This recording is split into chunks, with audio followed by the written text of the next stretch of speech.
Hola, buenas noches. ¿Quién es usted? Mi nombre es Sam, Alejandra Sam. Y vengo de la SGAE para ponerles una multa de 200 euros, puesto que la canción que acaban de tocar es una conocidísima melodía africana que tiene derechos de autor. Espera un momento, lo vamos a hacer en inglés y si no, no tiene derecho de autor ni nada.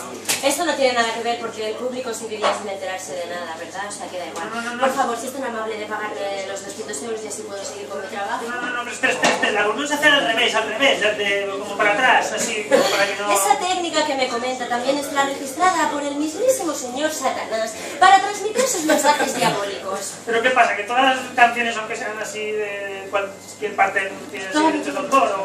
Todas las canciones, todas las melodías, todos los sonidos, todas las composiciones, ritmos, todo lo que tiene que ver con música tiene derechos de autor. Así que si es tan amable de pagarme la multa... Todos los sonidos, ¿eh? Todos los sonidos. ¿Y los sonidos que hacen los bebés qué? Los sonidos que hacen los bebés están registrados por los hijos de Michael Jackson. Pero los aplausos no tienen derecho de autor. Los aplausos están registrados por la marca Coca-Cola, que tiene registrado todo lo que tiene que ver con la felicidad.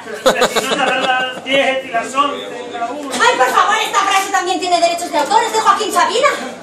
Y además nos darán también es el nombre de un conocido reggaetón. Sí, ¿y si hacemos otro... ¿Y por qué no te callas?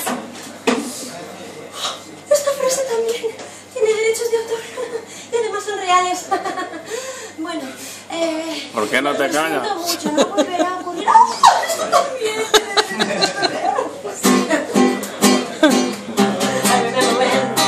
I remember when I lost my mind.